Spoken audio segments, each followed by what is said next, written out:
Welcome to the new Chemist. We're glad you're listening.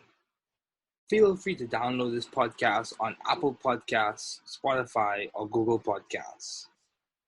Here on the new Chemist, we discuss chemistry, which simply put is the science of change, as well as careers, community, research, and COVID-19. We're happy you're tuning in. My guest today is Cray. Thanks for joining me today. It is good to hear from you. Just briefly, I'll inform my audience about you. Cray is a progressive MD, MBA candidate at Harvard Medical School and Harvard Business School. He started his undergraduate career at Georgia Institute of Technology and graduated with a 4.0 GPA. Currently, he is studying at Harvard University. Also, he is the co-founder of MediMent, a mentoring organization which pairs Harvard's medical school students with underrepresented pre-med students in Boston for mentorship. He has patented as well as he has assisted in medical device development. He currently serves as a researcher at Massachusetts General Hospital, has published, and is a colleague of mine. Please welcome Cray.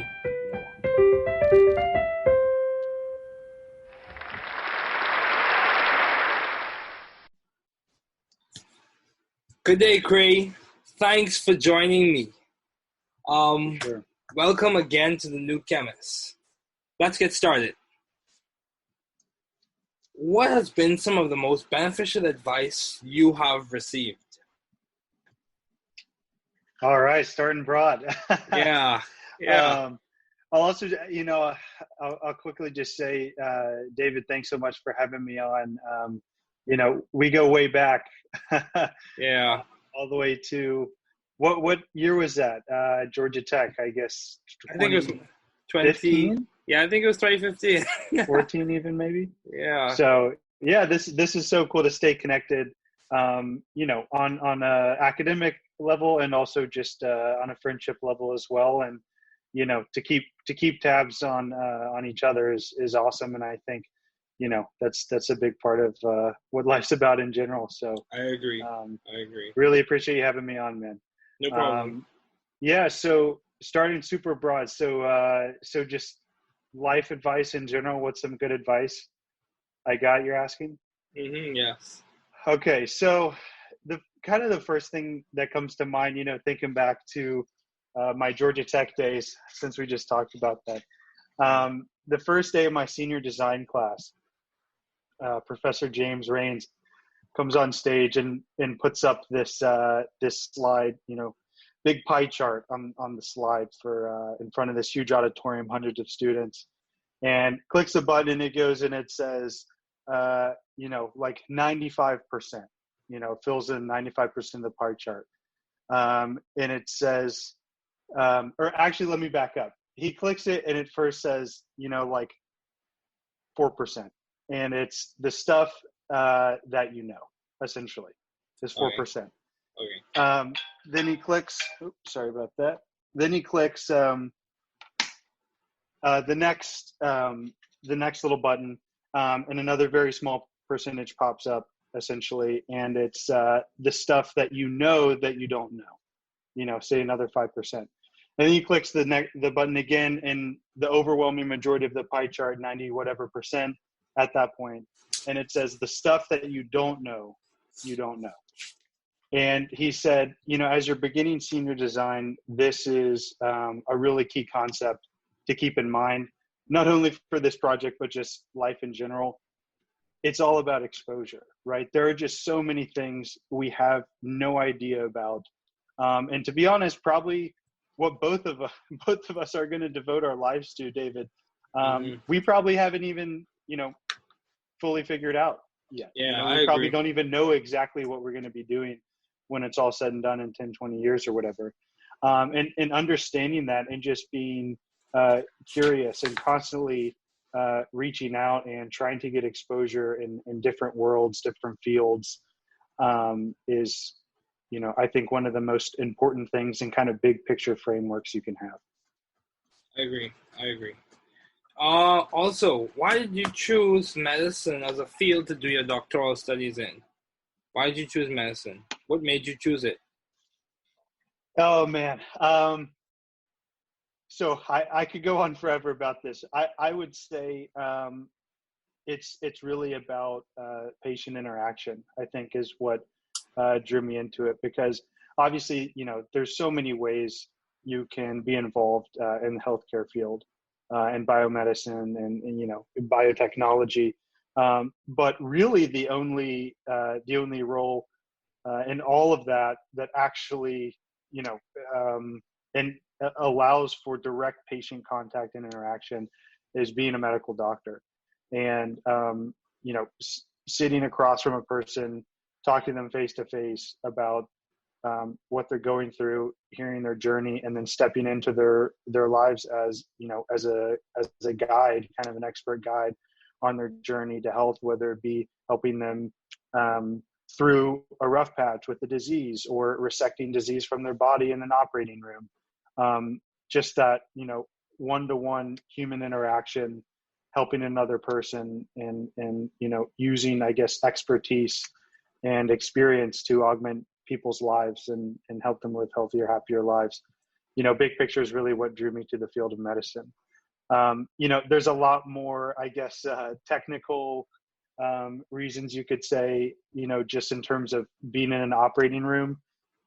There's no other place like an operating room that, I lose track of time. I mean, 3 hours could fly by, and I would think it's 15 minutes in there. I mean, just scrubbed in the zone, and kind of, just the privilege and honor of, operating and doing surgery on someone and removing disease with your hands, then and there.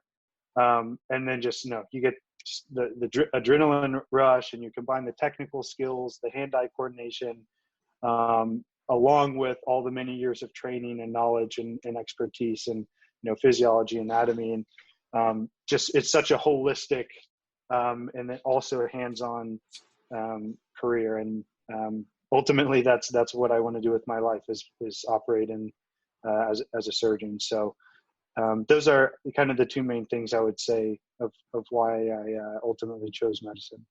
Yeah, that's very good, and I'm sure you do well in that field. So I found out that you are co-founder for MediMent. Yes, yeah. It's great. So what led you to do that? What led you to do that? To start that program? It was relationships like me and you, man. Yeah. I'm a few steps ahead. At Georgia Tech at the time, I think I was maybe a senior, you were their freshman or sophomore. Yeah. And so I just get such I guess just such fulfillment out of mentoring and out of teaching people and seeing their eyes light up, and have that aha moment. Like I once said, it's almost like nostalgia, whenever you're able to get a point across or help someone with the framework on how to live, time management, study habits, whatever it may be, going forward in these mentoring relationships. I really enjoyed them at Georgia Tech. I was working anywhere from like 20 to 30 hours a week, typically in some capacity, either tutoring or mentoring. And so back at Georgia Tech, I founded what's called GT-PAL, Georgia Tech Peer Assisted Learning, which essentially records or gives a platform for tutors to record concept videos and upload them. Basically, it's Khan Academy, but for more specific to Georgia Tech classes and more interactive, so students can request certain videos, whether it be on a more mentoring concept, like, hey, how do I manage the study load, workload, or it can be technical physics concepts or whatever. And really enjoyed doing that. And when I got to Boston, first year at Harvard Med School, I realized there was an opportunity to kind of do the same thing. So it wasn't virtual, is a little bit different, but Harvard Med School is surrounded by so many undergrads and undergraduate colleges.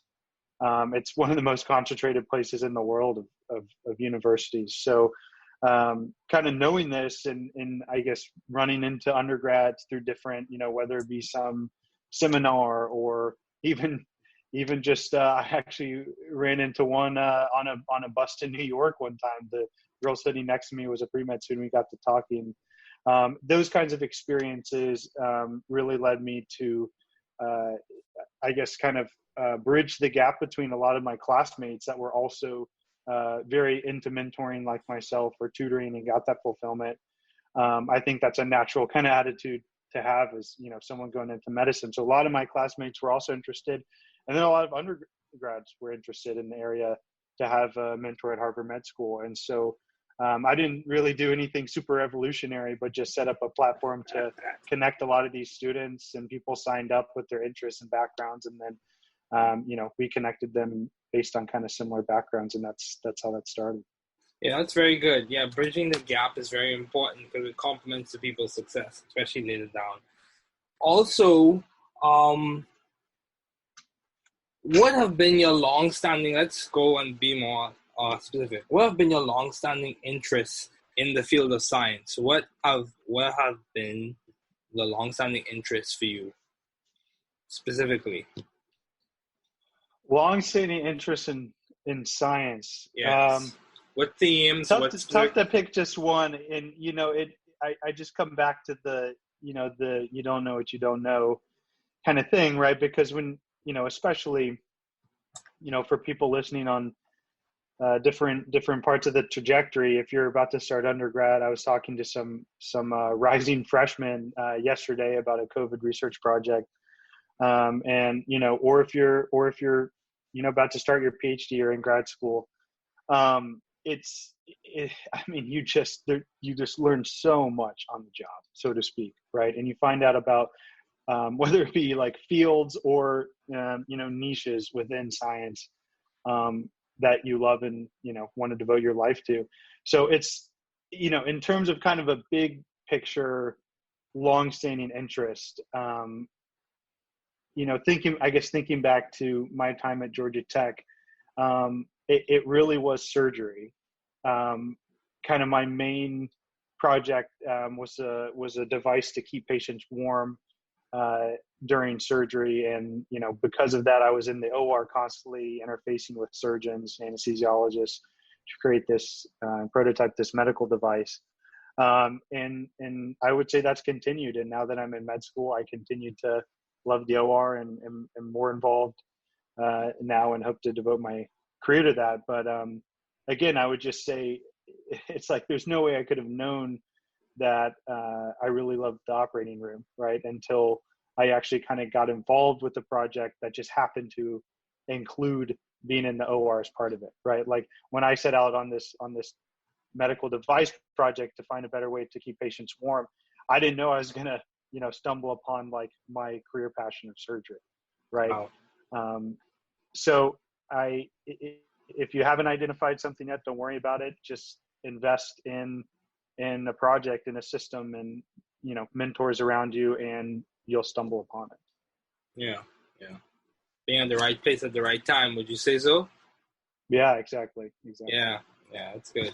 So how do you maintain view of the bigger picture in your developing career and in your life in general, especially when you encounter challenges and obstacles as many people are facing currently? Yeah. How do you maintain view of the bigger picture in your career and in your life? Yeah, that's a great question. I mean, I think everyone's wired a little differently with how much they like to plan and organize and try and keep everything in control day to day versus kind of going with the flow, letting things unfold, seeing things a little more bigger picture. So there's kind of that spectrum. It's funny, for whatever reason, I've always been a little more on the bigger picture, just kind of let, fly by the seat of my pants into the spectrum. I think that's just how I like to operate. And so for me, what kind of helps me keep that in mind may becomes a little more naturally to me, but ultimately is just doing what gives me energy, right? And what I lose track of time doing, and then thinking about how I can optimize the rest of my life for that, right? So for me, medicine and surgery specifically is just such an amazing kind of nexus of a lot of the things I care about. So you have you have the innovation aspect in surgery and healthcare. You have that patient care aspect, interacting one-on-one, with it's almost kind of, harkens back to that teacher or mentor relationship like we were discussing earlier. Yeah. The Latin root of the word doctor actually means teach or to teach. That's where the word originates from. And I think it makes so much sense, because at the end of the day, doctors are teachers. That's what we're called to do. We're called to teach our patients, empower them, and help them through whatever phase of life they're in to live healthier. And so ultimately for me, that, surgery and medicine was an awesome opportunity to kind of combine my interests and the things that gave me energy. So bigger picture for me quickly became, okay, so how do I become a doctor? And, back in undergrad, there's some, and kind of with any, career path, there's going to be some things that you just have to do, right? You just have to check the boxes with certain things. So as a pre-med, taking the organic chemistry classes and the physics classes and all the biology classes and all this, I enjoyed them, but I wouldn't say, for example, organic chemistry wasn't the most exciting class for me to go to in the world, right? I didn't lose track of time in organic chemistry class. But that might be different for you, or I'm sure people listening, but, Yeah. The example, just to say, it's one of those things where it's like I was doing it for a good cause, right? I knew that in order to achieve my ultimate goal, and be a doctor and have that, special role and opportunity, this was part of it. And so, when I had to spend the long hours in the cubicles on the third floor of the library, it just, it was kind of easy to rationalize, because it was, that was a step in the process to get me to where, I knew I would be most fulfilled in life. And so once now, now I can extend the same mindset to med school. So now med school, whenever there's something, a phase where I'm slogging through, I mean, sometimes the hours get really, really long during clinical rotations.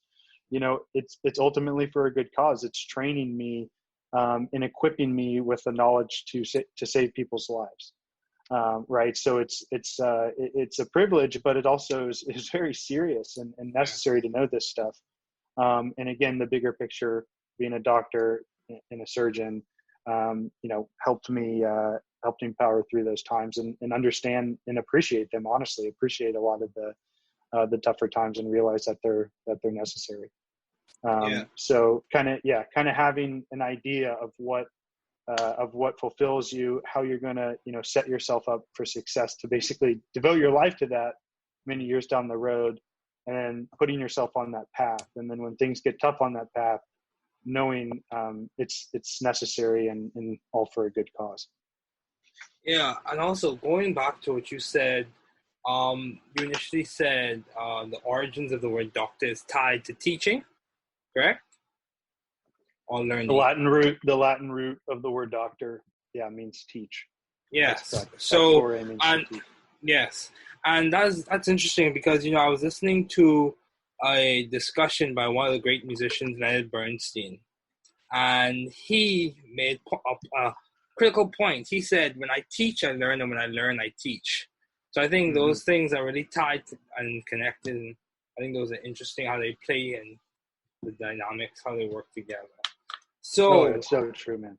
Yeah, because, along that same point, one of the ways I've been able to reinforce concepts for my personal development and personal growth, whether it be in organic chemistry or physical chemistry or biochemistry or whatever discipline of chemistry I'm working in, is through tutoring people. And that plays a large part, and it complements well. So, you want to know on that note, you want to know the best preparation medium or modality I did, the single best for preparing for the MCAT. Sure. Was tutoring. Okay. Wow. Wasn't the prep books, wasn't the Kaplan Cube, although I'm not saying those things aren't important. They are, and they have their place. But for me, that's when I really learned those concepts. Yeah. Before I even started studying for the MCAT, you know, tutoring was such a big part of my life. That's when I really, you know, kind of made my foundation in those core science classes by teaching other people. That's how I really learned them. Yeah. So that's very important. Yet another example. Very important. So, Cray, how have you sought or found the right environment for you to thrive scientifically and intellectually? How did you find it, or how are you seeking it? Yeah. So again, it's one of these catch-22s, right? It's not, because if you knew where to find it and knew how to find it, then it's like, you know, it wouldn't be challenging or hard. You wouldn't learn something along the way, right? Yeah, it's true. You know, but at the same time, you still need to find it. So Yes. it's like it's kind of this tough balance in catch-22, and ultimately, I think the way it's worked out for me is just investing in a project or a situation, something that has real world impact or value. And really, you know, if it piques your interest, really just doubling down on it, right? So, for example, back at Georgia Tech, I wasn't, you know, doing a bunch of different things, you know, all over the place with clubs or this and that extracurricular activity. I really just had a few main things. One was teaching, that, you know, we've talked a lot about already. And then one was medical device development. And then one was research. So those were my three things all throughout undergrad. And I had one research project my entire time throughout undergrad. And, you know, when I started it, I didn't really know how I was going to go. I kept, you know, I wasn't, you know, fully committed. It's kind of, you know, testing the waters, right? It's like the stuff you don't know, right? I didn't know if I was going to like research. So I had this opportunity. I'm giving it a chance. Few weeks in, you know, it starts to pick up. I really like it, and just, bam, double down. I mean, spent so many hours in the lab. Really enjoyed my mentors and the project I worked on. Right. And through that is where I stumbled upon this very optimal environment for me. You know, the research lab that I was involved in had neurosurgeons, you know, consulting for a lot of the projects. So I was interfacing with surgeons every day. You know, in the project I was working on also, you know, we were consulting with a lot of doctors and surgeons. And, you know, one of these surgeons ended up writing my rec letter one of my rec letters to med school. You know, I formed great relationships with these doctors. They're all at Emory, excuse me. And, you know, I went to the OR with them. I operated with them and just got so much exposure. And was a part of that environment, like you were saying, just such a, you know, just a great environment for learning and inspiration, and, you know, talking with people a couple steps ahead of me, mentoring people a couple steps before me, just starting research, that kind of thing. Right. So again, it wasn't, you know, that's one of those things where I end up kind of joining a lab to work on this neuroengineering project. And then fast forward, you know, I end up, you know, having this incredible relationship with a neurosurgeon at Emory, right? That was not something that I really could have ever projected or thought would happen, right? And so that's just a testament to you want to kind of have a few different lures out at any given time, right? You're testing the waters, and when something bites, when something catches your attention, man, you just go all in, right? And you can kind of back off on the other things so you're not spread thin, and just really, really, really double down on the things that are important to you and that pique your interest, because that's when they're really going to blossom, right? That's when you're going to kind of get those next level connections through those experiences and next level opportunities, right? If you're kind of half doing a bunch of things that sound cool, I mean, it might look good on paper, but you're not really fully invested enough into any single one of them to get kind of those 5% type opportunities, right? Or the random, you just happen to be in the lab when the neurosurgeon walks in and you start talking kind of opportunities, right? A lot of it's serendipity, but it's serendipity because you're doubling down on that opportunity and so invested, right? So that's finding those things, having those lures out in one bites, really going all in on that is I guess kind of the framework that I would encourage people to adopt. Yeah, that's good. That's very good. Yeah, it's good to have a wide net and to be focused at the same time.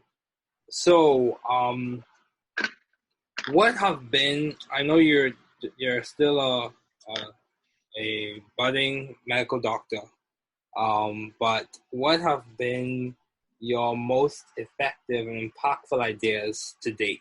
What do you think? If you had to give a summation, or if someone has told you, I'm just curious, what have been your most impactful or most effective ideas to date? What do you think? Yeah, so normally I feel like this question would be kind of tough for me, because I mean, for one, like you said, I'm a fourth year medical student, so how much impact people at all ages can definitely have a huge impact, but it's like I'm still learning the ropes basically, right? So I'm not out there pounding the pavement trying to do this like very impactful research or working with patients directly yet, right?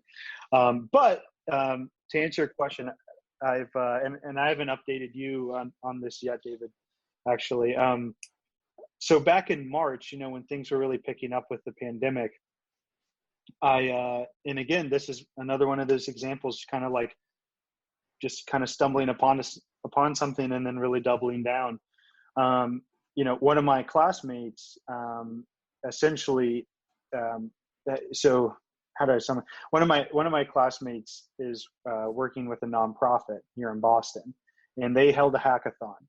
And in the hackathon, they found that there was a lot of data for the pandemic, specifically policy data, right? So COVID policies, for example, the shelter-in-place orders, the non-essential business orders, those kind of, or closures, I should say. So those kinds of things, data on those policies was essentially non-existent, at a granular level, so at the county level.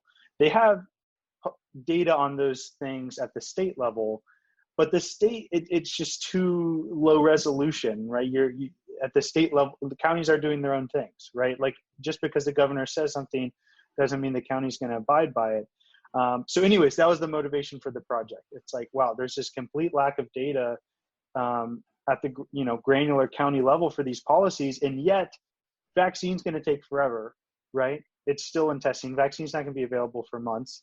Medications, right? There's still no medication you can give to cure people of COVID, right? And even if there was, it's like you're going to have to go through clinical trials, right? So those pharmacological interventions to stop coronavirus, we knew were going to be very far out. So the only and most important things people were doing, and anyone in the world's doing, is these so-called non-pharmacological interventions, NPIs, like shelter in place, social distancing, masks, right? These are the policies. These are the actual interventions that are stopping spread around our country and around the world. And yet we don't have data on it, right? So it was kind of a, I guess, surprising finding out of this hackathon. But long story short, that's a project I got involved in to try and remedy that situation and fill that gap. How can we innovate, I guess, ways to get this data, because it's so granular, it's really hard to get. It's not state level data where you can just code an AI bot to go comb through the internet and grab the data for you. You can't automate data collection whenever it's so granular like this at the county level. And so it was a big team effort. I really enjoyed, trying to solve this problem that could potentially have real world impact if we did, right? And so I doubled down, and it became almost a full-time job for me these past 3 to 4 months. And the quick summary, the form it took was, we ended up doing a novel crowdsourcing method. It was all volunteer based, and it was incredible to see just hundreds of volunteers around the nation that have volunteered their time to do data entry and get this data on these counties. So I've been leading this huge crowdsourcing effort that ultimately we're now at over 1,000, with data over 1,000 counties. It's by far the largest data set of its kind, and researchers around the country are now using this data set for predictive modeling and to inform policy decisions. And so it's to actually see this product, this data set being used has been incredibly rewarding and made kind of all the hard work and many times of confusion over the past few months worth it. And that's what I say my most impactful project is to date. This summer has been absolutely incredible. And excitingly, last thing I'll say is the Department of Health and Human Services actually reached out to us and essentially asked if the government could take this data set and post it on their COVID-19 data hub, so the entire nation and internationally, researchers as well can use this data set now. And being endorsed by the federal government, I guess was a total pipe dream 3-4 months ago. But because I was in the system, had a great group, and doubled down on something that I really enjoyed doing, it was a challenge. It really blossomed, and now it's having a lot of impact. So, long-winded way of answering your question. Sorry about that, but I just wanted to have all the details, not only for the podcast, but also just to fill you in. That's what's been keeping me so busy lately. So. Yeah, that's very good. That's very good. So my last question for you, what keeps you going and what keeps you encouraged and motivated amidst all the challenges that people are facing and you probably have faced as well? What keeps you going and what keeps you motivated? Oh man. You can name one thing. You don't have to name all. You can name like one thing. Yeah. One thing I'll say, and maybe this is yet another reason, keeps coming back to this, but another reason I just love, mentoring, tutoring, that world so much is, you're just, it's like I'm indebted to so many people that played that mentor role for me, right, over the years, even all the way back in high school, especially college. A medical student at Emory, Kyle Pate, took me under his wing my sophomore year. And I can honestly say if it weren't for him, I would definitely not be here. I would maybe be, I don't even know if I would have stayed with biomedical engineering. Maybe I would have transitioned out of the pre-med route. I don't know, right? But it's people like that all throughout my life. The neurosurgeon I talked about from Emory and lab, and many other people along the way that have just poured into me, and also including my family and my parents. I guess everything adds up and kind of culminates to motivate me to pay it forward, so to speak. And so looking for ways to do that is really fulfilling, and honestly, I think partly my duty. I think as humans we're wired to work and do useful work, and it's good for mental health. It's how it's meant to be, staying constructive. So all those things combined and paying it forward, kind of having that attitude, I think is one of the big things that keeps me motivated. Oh, that's very good. It's very timely. Very timely. So thank you again, Cray, for joining me. It's much appreciated. Yeah, David, so good catching up.